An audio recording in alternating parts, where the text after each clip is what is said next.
สวัสดีครับวันนี้เราจะมาดูวิธีการติดตั้งเครื่องกรองน้ำกิฟริต Exa Pure New กันนะครับเครื่องกรองน้ำกิฟริต Exa Pure New ติดตั้งง่ายมากครับเพราะเพียงแค่แกะออกมาจากกล่องนะครับเขาประกอบตัวเองเนี่ยพร้อมเสร็จอยู่แล้วนะครับประกอบให้เรียบร้อยแล้วเหลือเพียงแค่ว่าเรานำตัวชุดหัวต่อเอกประสงค์นี้นะครับไปสวมกับก๊อกน้ำเท่านั้นเองวิธีการคืออย่างนี้ครับชุดหัวต่อเอกประสงค์และวาล์วน้ำสัปทานนะครับให้เราแยกชิ้นก่อนนะครับเพราะเขาทำหน้าที่คนละหน้าที่นะครับหัวต่อเอกประสงค์นี้เราวางไว้ก่อนครับเรามาลองพิจารณาของก๊อกน้ำครับถ้าเป็นก๊อกน้ำประเภทนี้ลักษณะโค้งๆเป็นคอหงส์อย่างนี้นะครับผมชุดวาล์วน้ำสลับทางมีแนวโน้มและโอกาสสูงในการที่สวมใส่ได้เลยนะครับผมจะทำให้ดูครับเพียงแค่ว่าปลายก๊อกนี้นะครับหาครีมหรือใช้มือหมุนออกมาอย่างนี้ก่อนเพื่อให้มีเกลียวรองรับนะครับผมลักษณะของหัวก๊อกนะครับปลายก๊อกเป็นอย่างนี้ก็เพียงแค่นำตัวนี้ครับวาล์วน้ำสลับทางมาหมุนเข้าไปนะครับถ้าหมุนแล้วสนิทพอดีนะครับก็เป็นอันเสร็จพิธีนะครับผมในทางกลับกันครับถ้าเกิดว่าก๊อกน้ำที่บ้านหมุนแล้วมันแกว่งนะครับคือมันโยกอย่างนี้เลยแปลว่าจำนวนเกลียวตรงนี้อาจจะน้อยเกินไปทำให้ลูกยางเนี่ยยังไม่สามารถกระชับแน่นกับหัวก๊อกได้วิธีการเติมลูกยางเข้าไปจึงเป็นทางเลือกที่ดีครับบางครั้งเราอาจจะเสริมลูกยางที่อยู่กับก๊อกน้ำเองครับหมุนออกมาปุ๊บมีลูกยางอยู่นี่ครับลูกยางนี้ครับนำมาวางเสริมเข้าไปเพิ่มความหนาของลูกยางเข้าไปอย่างนี้ครับและก็ประกบเข้าไปแน่นกับตัวก๊อกน้ำอีกครั้งหนึ่งอย่างนี้เป็นต้นนะครับถ้าหมุนเข้าไปจนแน่นแล้ว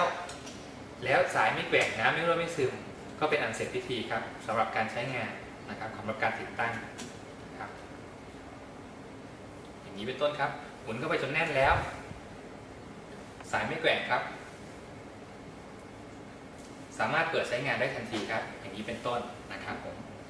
อาจจะใช้ครีมช่วยหรืออะไรช่วยนิดนึงครับอย่างนี้ใช้งานได้ทันทีสำหรับลูกยางนี้ในกรณีที่หัวก๊อกไม่มีลูกยางหรือลูกยางขนาดไม่เหมาะสมในตัวของวาล์วน้ำสลับทางเองนะครับลูกยางของเขาก็สามารถนำมาเสริมได้อย่างนี้เป็นต้นเราสามารถนำลูกยางตัวนี้มาใช้วางเสริมความหนาของลูกยางได้นะครับแน่นอนครับว่าถ้าเกิดเจอก๊อกที่มีเกลียวมาตรฐานอย่างนี้แล้วนะครับผมการติดตั้งสมบูรณ์แบบแล้วเราก็เปิดใช้งานนะครับผมตัวนี้ครับสามารถเปิดใช้งานได้โดยที่ถ้าปรับอย่างนี้ออกรูใหญ่ครับเป็นน้ำไม่ได้กรองครับเป็นน้ำปกติเป็นน้ำประปาแต่ถ้าปรับขึ้นมาอย่างนี้ครับน้ำจะวิ่งเข้ามาที่ตัวเครื่องและผ่านการกรองและค่อยวิ่งออกมาที่ก๊อกรูเล็กตรงนี้นะครับผมทำให้เป็นน้ำกรองสำหรับการบิดตรงนี้ครั้งแรกนะครับเนื่องจากว่าเขาเป็นของใหม่อาจจะต้องออกแรงนิดนึงนะครับออกแรงเพื่อให้มันบิดออกมานะครับผมไม่ต้องกลัวครับแข็งแรงมากนะครับผมไม่หักครับจากนั้นเมื่อเราบิดแล้วเราเปิดน้ำนะครับผมน้ำก็จะวิ่งเข้าเครื่องยังไม่มีน้ำอยู่ครับในตอนแรกจึงต้องใช้เวลาในการฟิลน้ำหรือว่าเติมน้ำเข้าเครื่องสักระยะหนึ่งก่อนที่จะไหลออกมาที่รูเล็กแล้วก็กรองน้ำทิ้งไปประมาณ 3-5 นาทีเป็นการกระตุ้นการทำงานของเครื่องตามปกติเรามาลองดูกันครับปรับออกรูใหญ่ก่อนตามปกติแล้วผมจะเปิดน้ำนะครับนี่คือน้ำทั่วไปครับตามปกติผมจะปรับเข้าเครื่องแบบนี้นะครับน้ำก็จะวิ่งเข้าเครื่องนะครับผมตัวเครื่องยังไม่มีน้ำครับจะใช้เวลานิดหนึ่งนะครับก่อนที่น้ำจะออกมาที่ก๊อกรูเล็กนะครับทีนี้ระหว่างนั้นเรามาดูที่ข้างเครื่องก่อนครับ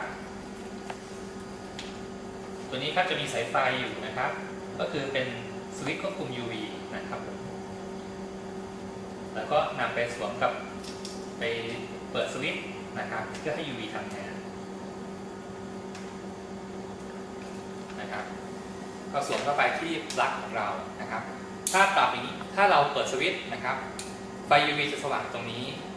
และตรงหน้าเครื่อง เพื่อโชว์ว่าระบบ UV ทำงานตามปกตินะครับเมื่อใช้งานเสร็จเมื่อกรองน้ำเสร็จอย่าลืมปิดสวิตช์ทุกครั้งนะครับเพื่อเป็นการถนอมหลอด UV ให้ใช้อายุได้ตามกำหนดถ้าเกิดเราเผลอลืมเปิดค้างไว้แน่นอนครับอุณหภูมิของหลอด UV สูงขึ้นเรื่อยๆอาจจะมีโอกาสแนวโน้มทำให้หลอดขาดก่อนกำหนดได้เมื่อหันกลับมาครับสังเกตว่าเมื่อน้ำฟิล์มเข้าเครื่องเรียบร้อยแล้วน้ำจะไหลออกมานะครับเป็นน้ำที่ผ่านการกรองเรากรองทิ้งไปประมาณ 3-5 นาทีครับกระตุ้นการทำงานครั้งแรกถึงแม้ว่าจริงๆแล้วน้ำที่ออกมาตั้งแต่น้ำแรกก็ทานได้อยู่แล้วการติดตั้งถ้าเป็นก๊อกอย่างนี้ก๊อกออกอย่างนี้ง่ายมากๆเลยใช่ไหมครับ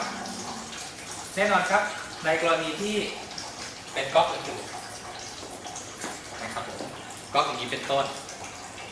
สำหรับก๊อกอย่างนี้ก็ถือว่าเป็นโอกาสดีที่เราจะใช้หัวต่ออเนกประสงค์ในตอนแรกนะครับที่เราแยกออกมาจากวาล์วน้ำสลับทางมาสวมเข้าไปหลักการทำงานของเราเนี่ยก็คือเราจะสร้างเกลียวมาตรฐานให้เขาให้กับก๊อกนั้นๆก๊อกใดๆก็ตามนะครับหรือแม้กระทั่งก๊อกอย่างนี้ที่เกลียวไม่สามารถติดตั้งได้เป็นต้นวิธีการทำงานอย่างนี้ครับเริ่มมานะครับให้คลายเกลียวของตัวนี้ก่อนนะครับผมสักประมาณ 3-4 รอบนะครับคลายเกลียวออกมาสังเกตลูกยางข้างในเนี่ยจะถอยลงมานะครับถ้าผมคลายจนหมดเราจะเห็นลูกยางอย่างนี้ครับลูกยางอยู่ข้างในนะครับผมเราต้องการให้ลูกยางเนี่ยกระชับกับหัวก๊อกจนแน่นถ้ามองคือลูกยางจะอัดแน่นอย่างนี้นะครับผมเพื่อให้น้ำไม่รั่วไม่ซึมแต่ตัวที่จะประคองให้ลูกยางไม่รั่วไม่ซึมได้นะครับแน่นกับหัวก๊อกได้ก็คือตัวชุดอุปกรณ์อเนกประสงค์นี้นะครับดังนั้นในตอนแรกเราถึงต้องคลายลูกยางออกก่อนเพื่อให้ถอยให้มีพื้นที่และคลายน็อตทั้ง3ตัวนี้เมื่อเราคลายน็อตเรียบร้อยแล้วนึกภาพว่าเราก็ไปหาตัวก๊อกน้ำที่เราต้องการนะครับก๊อกน้ำอาจจะติดอยู่กับกำแพงนะครับลูกยางนะครับผมเราประคองลูกยางให้เรียบกับหัวก๊อกและอยู่ตรงกลางที่สุดถ้ามองจากมุมนี้นะครับจะเห็นว่าอยู่ตรงกลางนะครับและกดให้ลูกยางเรียบกับหัวก๊อกนะครับก็คือสนิทกับหัวก๊อกพอดีและอยู่ตรงกลางผมจะใช้นิ้วมือหมุนก่อนครับเพราะว่าถ้าเราใช้ไขควงหมุนเลยนะครับบางครั้งแรงนิ้วมือของเราแรงประคองของเราเนี่ยจะสู้ไขควงไม่ได้ทำให้มีแนวโน้มที่จะลูกยางที่จะเอียงก่อนนะครับเมื่อใส่เรียบร้อยแล้วถ้ามองดูก็คือทั้ง3ด้านใกล้เคียงกันลูกยางเรียบกับหัวก๊อกผมค่อยใช้ไขควงเพิ่มครับอีกเล็กน้อยเพื่อให้มันแน่นสนิทกันนะครับแน่นอนครับเมื่อด้านบนแน่นแล้วเกลียวที่เราคลายตอนแรกนะครับเพื่อให้ลูกยางมันถอยลงมาเนี่ยเราถึงจังหวะสุดท้ายครับหมุนกลับเข้าไปให้ลูกยางมันค่อยๆอัดตัวเองเข้าไปกับหัวก๊อกทำให้มั่นใจได้ว่าลูกยางแน่นสนิทกับก๊อกน้ำแล้วนะครับเราอาจจะเอานิ้วมืออุดตรงนี้ครับแล้วลองเปิดน้ำดูถ้าน้ำไม่รั่วซึมออกด้านบนนะครับพยายามจะออกมาจากตรงนิ้วที่เราอุดแปลว่าเราได้ก๊อกน้ำที่มีเกลียวมาตรฐานแล้วเราก็แค่นำหัวต่ออเนกประสงค์นี้มาหมุนกับตัวก๊อกน้ำนี้แล้วก็เปิดใช้งานได้ตามปกติเปิดน้ำปรับวาล์วน้ำสลับทางเป็นอย่างนี้จะออกรูใหญ่ตามปกติเป็นน้ำไม่ได้กรองถ้าปรับอย่างนี้เป็นน้ำกรองครับผ่านเข้าเครื่องเมื่อเราปิดน้ำนะครับปิดน้ำไม่ว่าจะปิดด้วยก๊อกนี้หรือก๊อกนี้ก็ตามนะครับน้ำจะยังไหลต่ออีกเล็กน้อยครับเป็นการไล่น้ำที่ค้างสายยางและตัวเครื่องบางส่วนเพื่อให้มั่นใจได้ว่าน้ำทุกหยดที่ออกมาในครั้งต่อไปเป็นน้ำใหม่เสมอนะครับผมวันนี้ถ้าเกิดว่าถึงเวลาแล้วเมื่อเราติดตั้งเรียบร้อยแล้วอย่าลืมนะครับเขียนสติ๊กเกอร์ระบุวันหมดอายุไว้ครับ 20,000 ลิตรหรือ2 ปีนับจากนี้นะครับผมติดตั้งไว้ตัวข้างเครื่องก็ได้หรือตามตำแหน่งที่เหมาะสมนะครับเพื่อเป็นการเตือนความจำของตัวเองหรือลูกค้าให้รู้ว่าเมื่อไหร่ที่ควรจะเปลี่ยนไส้กรองนะครับของเครื่องทำน้ำกิฟริน Extra Pure New ถ้าเกิดลูกค้าอยากจะมีการแขวนผนังนะครับก็เจาะง่ายๆครับเหมือนกับติดตั้งนาฬิกาแขวนผนังทั่วไปนะครับเพียงแค่ว่าใช้สว่านเจาะตามระยะที่กำหนดซึ่งอยู่ในคู่มือนี้นะครับวัดระยะและเจาะตามนั้นโดยที่ใช้พุกนะครับแล้วก็ตัวน็อตสกรูนะครับหมุนเข้าไปได้นะครับเช่นเดียวกับ การแขวนผนังนาฬิกานะครับนาฬิกาแขวนผนังนี่เองนะครับโอเคสำหรับในกรณีที่ถึงเวลาแล้วสักประมาณเดือนหนึ่งครึ่งเดือนหรือเมื่อน้ำไหลค่อย การที่เราจะถอดตัวชุดเซรามิกคอมพิวเตอร์ออกมาล้างถือว่าเป็นเรื่องจำเป็นครับเพราะเป็นประการด่านแรกที่จะปกป้องตัวเรานะครับจากสารพิษสารเคมีปกป้องไม่ให้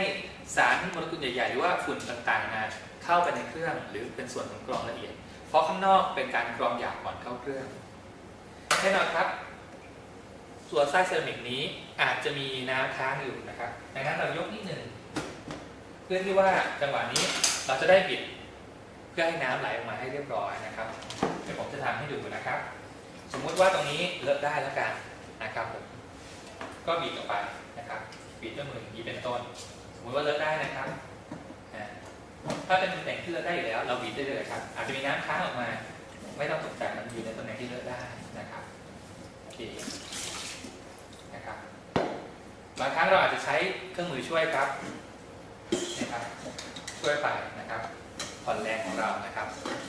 โอเคทีนี้มาที่ตัวไส้เซรามิกครับจับแล้วดึงขึ้นมามันแค่สวมเข้าไปเฉยๆเราใช้สกอตไบรท์ครับสีเขียวนะครับผมถูให้ขาวเลยครับถูขัดให้ขาวเลยครับทุกครั้งเมื่อ